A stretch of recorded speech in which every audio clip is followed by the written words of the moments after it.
Hi hello viewers, welcome back to our channel rider Mukhi. So நம்ம trip வந்து பார்த்தீங்கன்னா இன்றைக்கி தான் வந்து ஸ்டார்ட் ஆகுது. 31 செப்டம்பர் வந்து நைட் வந்து 11:45 வந்து ட்ரெயின். ஸோ மணி வந்து 10:45 ஆகுது. ஸோ எங்கே இருக்கோன்னா நியூ ஸ்டேஷன் பெங்களூரில் ரயில்வே ஸ்டேஷன். ஸோ அங்கே தான் நிற்கிறோம். ஸோ இங்கே தான் பார்த்தீங்கன்னா டிக்கெட் கவுண்டர் அது நார்மலாக எடுக்கிறது. ஸோ இங்கே தெரியுதா வந்து ஒரு க்யூ இருக்கா. ஸோ தக்கல் டிக்கெட் எடுக்கிறதுக்கு.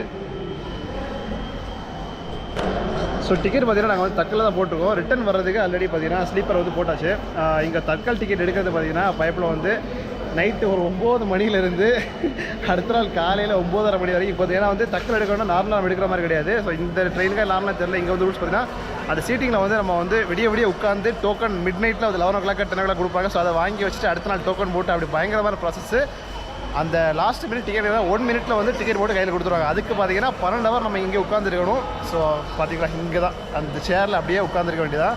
ஸோ அப்படி உட்காந்தா பார்த்தீங்கன்னா நாங்கள் இல்லை இவன் தான் உட்காந்து டிக்கெட் எடுத்து நான் வந்து ட்ராப் பண்ணி சோறு வாங்கி கொடுத்து நான் வந்து கிளம்பிட்டுறாரு.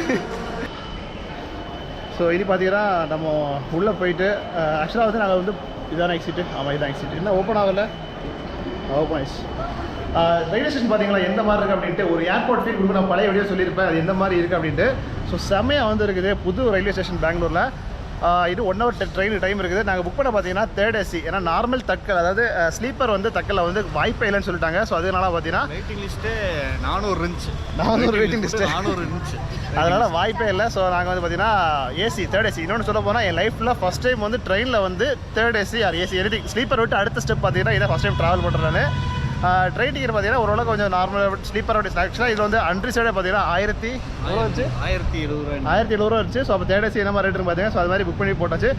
நம்ம பைக்கு பார்த்தீங்கன்னா நேற்றுக்கு நைட்டே வந்து ஒரு தக்காளி லோடு கூட பார்த்தீங்கன்னா ஏற்றி அனுப்பிட்டாங்க. அந்த ஃபோட்டோ இருக்குல்ல வந்து ஃபோட்டோ வந்து நான் சைடில் ஆட் பண்ணுறேன். ஸோ இந்த மாதிரி பைக் வந்து பார்சல் போயிருக்கு அப்படின்ட்டு எப்படியும் அனுப்பிட்டாங்க. ஏன்னா ஆக்சுவலாக வந்து அனுப்புகிற மாதிரி டவுட் அப்படின்ட்டு இருந்தாங்க. ஸோ ஆக்சுவலாக வந்து அனுப்பிட்டாங்க. அதனால எங்களுக்கு பார்த்தீங்கன்னா எப்படியே பைக் போயிடுச்சு. இனிமேல் என்ன ஒரு நமக்கு ஒரு ப்ளஸ் பாயிண்ட்னா இப்போ நாங்கள் போய் ரீச் ஆக முன்னாடியே எங்களுக்கு பைக் இங்கே ரீச் ஆகிருக்கோம். நேற்று நைட்டே போயிருக்கனால இப்போலாம் இன்னைக்கு நைட்டு தான் நம்ம வந்து ஏறி இருக்கோம். அது வந்திருக்குமோ வராதோன்னு டவுட்லேயே பயத்திலே போயிருப்போம். ஸோ அதனால் இப்போ கான்ஃபிடென்ட்டாக வந்து பைக் போயிடுச்சு. நம்ம வந்து போய் நம்ம வந்து ட்ராவல் பண்ணலாம், சந்தோஷமாக இருக்கலாம். ஆக்சுவலாக ஏன்னா நேற்றுலாம் பார்த்தீங்கன்னா அந்த இதில் கான்ஃபிடென்ட் இல்லை. அந்த பைக் ஃபோட்டோ வர வரைக்கும் பார்த்தீங்கன்னா ஒரு பதட்டமாகவே இருந்து போய் என்ன தான் பண்ண போகிறோம் பைக் இல்லாமல் அப்படின்ற மாதிரி. ஸோ ஃபைனலாக வந்து பைக் கிடச்சிச்சு. பைக் வந்து பார்சல் போயிடுச்சு. ஸோ நம்ம வந்து நாளைக்கு போய் அங்கே ரைடு பண்ணலாம். நாளைக்கு இல்லை இன்னும் 2 நாள் ஆகும். 2 நாள் ட்ரெயின்லேயே தான் ட்ராவல் பண்ண போகிறோம். அது மாதிரி லைஃப்பில் ஃபஸ்ட் டைம் பார்த்தீங்கன்னா ரொம்ப லாங் ட்ராவல் ட்ரெயினில் பண்ண போகிறேன். எனக்கு தான் அப்படியா நார்மலாக ஊருக்கு போகிறேன் 12 hours இல்லை 13 hours 15 hours ஜேர்னி தான். இதுக்கு மேலே 5 hours ட்ரெயின் ஜேர்னி எப்படி வறுக்க போகுது அது மட்டும் கன்ஃபார்மு. சரி பாப்பா ட்ரெயின் ட்ராவல் எப்படின்னு பார்க்கலாம். ஸோ நம்ம வந்து ட்ரெயின் உள்ளே போவோம் எப்படி. ஸோ இதான் நம்ம போக வேண்டிய ட்ரெயின். நல்ல ஒரு நேரத்துக்கு பார்த்தீங்கன்னா பிளாட்ஃபார்ம் நம்பர் 1லேயே வந்து நமக்கு ட்ரெயின் கிடச்சிச்சு. ஸோ ரொம்ப தூரம் நடக்க தேவையில்லை. ரொம்ப லக்கேஜ் கேரி பண்ணல. ஆக்சுவலாக டேங்க் பேக்கு ஒரு டாப் பாக்ஸ் 2 வந்து எடுத்துனோம். ஸோ கார்த்தி வந்து இப்போ செட்டில் ஆகிட்டான். இன்னும் வந்து ட்ரெயின் ஸ்டார்ட் பண்ணாதனால வந்து ஏசி ஒர்க் ஆகாது. அதனால் உங்களுக்கு ஹீட் ஆகுதுன்னு வெளியே உட்காந்துட்டேன். ஸோ ஏசி போட்ட அப்புறமா உள்ளே போயிடலான்னு வெயிட்டிங். லக்கேஜ் எடுத்து உள்ளே போனோடனே பார்த்தீங்கன்னா எல்லாம் ஆல்ரெடி வந்து செட்டில் ஆகிட்டாங்க போல இருக்குது. ஏகப்பட்ட லக்கேஜ் எல்லாம் அங்கேயே போட்டுட்டு ஃபில் பண்ணியிருந்தாங்க. கொஞ்சமாக இடம் கொடுத்ததுன்னா ஒரு கிளை வந்து உட்காந்துட்டு ரொம்ப ரகலப்பட்டு இருந்துச்சு. அப்புறமா ஓரம் கட்டி எடுத்து பாட்டமில் ஃபுல்லாக வந்து வச்சிருக்குது. இன்னும் வந்து டேங்க் பேக்கெல்லாம் கீழே வைக்கல. டாப் பாக்ஸ் வந்து ஃபுல் லாக்கபிள் நேரம் வந்து பார்த்தா பிரச்சனை கிடையாது. ஸோ வந்து அடியில் தள்ளியாச்சு. டேங்க் பேக் வந்து தரகேஜ் படுக்கலாம் அப்படின்னு தான். வேறு அது விட்டு பார்த்தீங்கன்னா டென்ட் வந்து நம்ம கேரி கையில் எடுத்துகிட்டு போகிறோம். ஏன்னா வந்து நான் இதில் போடலை, பார்சலில் போடலை. ஏன்னா சப்போஸ் அந்த ராடெல்லாம் பெண்ட் ஆயிடுச்சுன்னா கஷ்டம் அப்படின்ட்டு பார்த்தீங்கன்னா அதுவும் வந்து பார்சல் போடல, கையில் தான் கேரி பண்ணிட்டு போகிறோம். டைம் ஆகிடுச்சு. ஆக்சுவலாக ஒரு 5 minutes எக்ஸ்ட்ராவே ஆகிடுச்சுன்னு நினைக்கிறேன். இன்னும் வந்து ட்ரெயின் கிளம்பல. கரெக்டாக பார்த்தீங்கன்னா மணி 12:01 ஆகிடுச்சு. ஸோ ட்ரெயின் வந்து கிளம்பிடுச்சு, மூவ் ஆகிட்டுருக்கு. ஸோ இனி பார்த்தீங்கன்னா போயிட்டு படுத்து தூங்க வேண்டியதான். உள்ளே வந்து இன்னும் பார்த்தீங்கன்னா நிறைய பேர் அங்கேயே வந்து செட்டில் ஆகாமல் ஓடிட்டுருக்காங்க. ஸோ நான் போயிட்டு வந்து கார்த்தி வந்து ஆல்மோஸ்ட் 6 தூக்கம் ஆகிட்டான். ஸோ நானும் பார்த்தீங்கன்னா போயிட்டு செட்டில் ஆக போகிறேன். ஸோ அப்படி இந்த வாக் வந்து கன்னியூ ஆகும். ஆக்சுவலாக நாளைக்கு டேலேருந்து கன்னியூ பண்ணி வந்துருந்தாங்க. ஸோ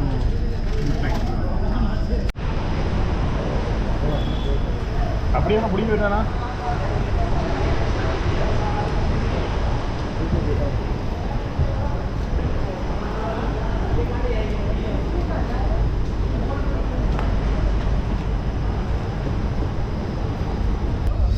நைட் வந்து 12 மணிக்கு விளாக் என் பண்ணிவிட்டு காலையில் வந்து கண்டிப்பாக பண்ணிட்டுறேன். சவுண்டு வேறு ஸோ காலையில் வந்து 6 மணிக்கு வந்துட்டு சன்ரைஸ் பார்க்கலாம் அப்படின்லாம் வந்து ட்ரெயினில் பிளான் பண்ணியிருந்தேன். பட் பார்த்தா வந்து காலங்காதலில் கிளம்புற டைம் ஸ்டார்ட் பண்ண மாதிரி இன்னும் பெஞ்சிட்டு இருக்கு. டைம் போல கேட்டிங்கன்னா காலையில் 11:30 ஆயிடுச்சு. ஸோ ஜஸ்ட் ஒரு 10 நிமிஷத்துக்கு முன்னாடி தான் தூக்கமே எழுந்திரிச்சேன். செம்ம மழை வர பிடிச்சிட்டு இருக்கேன். ஸோ வெளியே பக்கம் போகவே முடியல. சரி அப்புறமா மழை கொஞ்சம் டவுனாக போகலாம் அப்படின்ட்டு கார்த்தி வந்து எனக்கு கூட எழுந்துச்சு பார்த்தீங்கன்னா ஒரு டீ வந்து குடிச்சிட்டு ஒரு வாந்தி எடுத்தேன். அதனால் நான் வந்து இன்றைக்கி காலையில் டீ குடிக்க வேணாலும் விரதம் எடுத்துட்டேன். டிஃபன் வந்து வாங்கியாச்சு. பூரி மட்டும் வந்து வாங்கி வச்சுருக்கேன். ஸோ அதை மட்டும் சாப்பிட்டுட்டு அப்படியே கொஞ்சம் ஓட்ட வேண்டியதான். அப்புறம் மதியத்துக்கு லஞ்சு வந்து ஆர்டர் எடுத்துகிட்டு போயிருக்காங்க. ஸோ அது என்ன மாதிரி தெரில. இதுவும் ஒன்று சாப்பிட்டு பார்க்கல. கார்த்தி முடிச்சுட்டு வந்து மறுபடியும் 2வது ரவுண்டு தூங்கிட்டு இருக்காங்க வந்து. சரி சாப்பிட்டுட்டு நம்ம வந்து கொஞ்சம் வெளியே போயிட்டு பார்ப்போம். சாப்பிட்டுட்டு உடனே வெளியே போகலாம் பிளானில் இருந்தேன். அதே மாதிரி சாப்பிட்டு முடிக்கிறதுக்கு இது வந்துட்டு ஒரு அரை மணி நேரம் ஆகும்னு நினைக்கிறேன். அவ்வளோ ஹார்டாக இருக்குது. மேபி காலையிலே சுட்டதுனால தெரில. இது ஆக்சுவலாக கார்த்தி வந்து ஃபஸ்ட்டே வாங்கி வச்சுட்டான். நான் தூங்கிட்டு இருந்தேன், எழுந்திரிக்க லேட் ஆகிடுச்சு. அதனால தான் வந்து ஹார்டாக இருக்குதா இல்லை இப்படி தான் இருக்குமான்றது தெரில. செம ஹார்டாக இருக்குது. டிஃபன் சாப்பிட்டு பார்த்தீங்கன்னா 11:30 மணி தான் டிஃபன் சாப்பிட்டேன். ஜஸ்ட்டு ஒரு 1.5 மணி நேரம் ஆச்சு. அவ்வளோதான் சாப்பிட்டுட்டு வந்து உட்காந்துது. அதுக்குள்ளே பார்த்தீங்கன்னா ஃபுட்டு ஆர்டர் பண்ணதே வந்துருச்சு. ஒன்று பார்த்தீங்கன்னா சிக்கன் வித் ரைஸு, அப்புறம் இன்னொன்று வந்து பார்த்தீங்கன்னா ஃபிஷ் வித் ரைஸு. ஸோ எனக்கு வந்து ஃபிஷ் ஆர்டர் பண்ணியிருக்கேன். ஸோ கார்த்திக் வந்துட்டு சிக்கனு ரெண்டுமே வந்து வந்துடுச்சு. ப்ரைஸ் வந்து பார்த்தீங்கன்னா ஒரு பார்சல் வந்துட்டு 170 rupees. இது நார்மலாக வரது பிரியாணியாக வருமா, இது வந்து பார்த்தீங்கன்னா ஃபுட் ஆர்டர் எடுத்துகிட்டு போவாங்கல்ல, அப்போவே மார்னிங்கே வந்து ஆர்டர் எடுத்துகிட்டு போயிட்டாங்க சொன்னது. ஸோ நம்ம மார்னிங் லேட்டாக சாப்பிட்டதுனால லஞ்சு வந்து சீக்கிரமாக வந்துடுச்சு. சரி இதுவும் வந்து ஒரு ரிவ்யூ பண்ணுவேன். நம்ம இந்த ட்ரெயினில் வந்த புறப்பது பார்த்தீங்கன்னா வேறு வழி இல்லாமல் உங்களை ஃபுட் ரிவ்யூவாக பண்ணிட்டு இருக்கேன் உட்காந்துட்டு. சரி பண்ணுவோம். நம்ம பார்சல் வந்து பார்த்தீங்கன்னா ஓப்பன் பண்ணிட்டேன். என்ன எனக்கு டேஸ்ட் பார்க்கலாம். ஆக்சுவலாக கொஞ்சமாக ரைஸ், இவ்வளோ ரைஸ் தான் இருக்குது. ஆனால் வந்து எக்ஸ்ட்ரா ரைஸ் கொடுத்துருக்காங்க. இது வந்து பார்த்தீங்கன்னா ஃபிஷ் குழம்பு, அப்புறமா இது வந்து டால் பருப்பு குழம்பு, அதுக்கு எதுக்கு இது பிக்கிள் ஊறுகாய் கொடுத்துருக்காங்க. அப்புறமா இங்கே வந்து பார்த்தீங்கன்னா கொஞ்சம் வந்து உருளைக்கிழங்கு குழம்பு கொடுத்துருக்காங்க. ஸோ இவ்வளோ தான் வந்து பார்த்தீங்கன்னா நமக்கு மறுபடியும் மீல்ஸ். ஃபுட்டு பார்த்தீங்கன்னா டேஸ்ட் வந்து பார்த்தாச்சு. எதுலேயுமே உப்பு இல்லை. ஆக்சுவலாக உப்பு கம்மியாக இருக்குது. டாலில் வந்து உப்பு கம்மியாக இருக்குது. அப்புறமா ஃபிஷ்லேயே வந்து உப்பு ஒரு மீடியமாக தான் இருக்குது.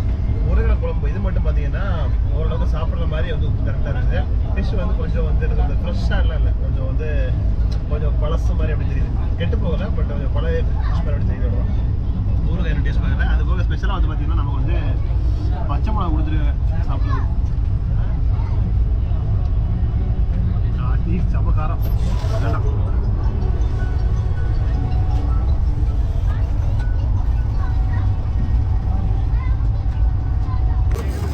மதியம் சாப்பிட்டு முடிச்சுட்டு ஒரு நல்ல தூக்கத்தை போட்டு அப்புறமா ஈவினிங் வந்து படிக்கட்டில் உட்காந்துட்டு அப்புறமா பார்த்தீங்கன்னா இப்போ வந்து 8:30 மணி ஆகுது. விசாகப்பட்டினத்தில் ஸ்டாப் பண்ணியிருக்கோம். சாப்பிட்ற சாப்பாடு இந்த வாழைப்பழமும் அப்புறமா இந்த சமோசா கூட பார்த்தீங்கன்னா இவ்வளோ பச்சை மிளகா வர கொடுத்தாங்க. எதுக்குன்னு தெரியல. வச்சு காது கூடையாக தான் பண்ணணும். கார்த்தியாக எட்டி பார்த்துட்டு இருக்கான். என்ன சம்பவம்னா 2 பிரியாணி வாங்கிட்டு தான் போயிட்டு கார்த்தி வழியாக இந்த ஸ்டேஷனில் என்ன சொன்னாங்கன்னா ஸ்டேஷனில் வந்துட்டு நீங்கள் வந்துட்டு விஜயவாடா விசாகப்பட்டினம் மாறி விசாகப்பட்டினத்தில் வந்து நல்ல சாப்பாடு நல்லா இருக்கும், அங்கே சாப்பிடுங்க அப்படின்னாங்க. ஸ்டேஷன்லேருந்து 2 பிரியாணி வாங்கிட்டு வந்து பார்த்தீங்கன்னா 2மே கெட்டு போயிடுச்சு. அப்புறம் ரிட்டன் கொடுத்துட்டு திரும்ப வந்துட்டு ரிட்டன் முடியாது.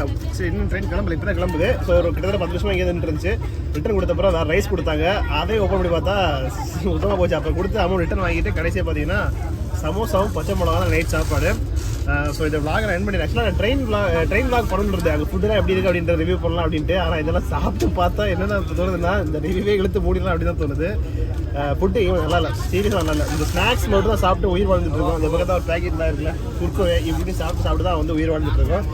இன்னும் வந்து பார்த்தீங்கன்னா இன்னும் 24 hours ட்ராவல் பண்ண வேண்டியிருக்குது. ஸோ இதை சாப்பிட்டு படுத்து தூங்கினா நம்ம வந்து நெக்ஸ்ட் விளாகில் பார்க்கலாம். இந்த மாதிரி ட்ரெயின் விளாகில் நெக்ஸ்ட் புக் போட மாட்டேன். ஸ்ட்ரெயிட்டாக நம்ம வந்து பைக் ரைடில் பார்த்துடலாம். பை.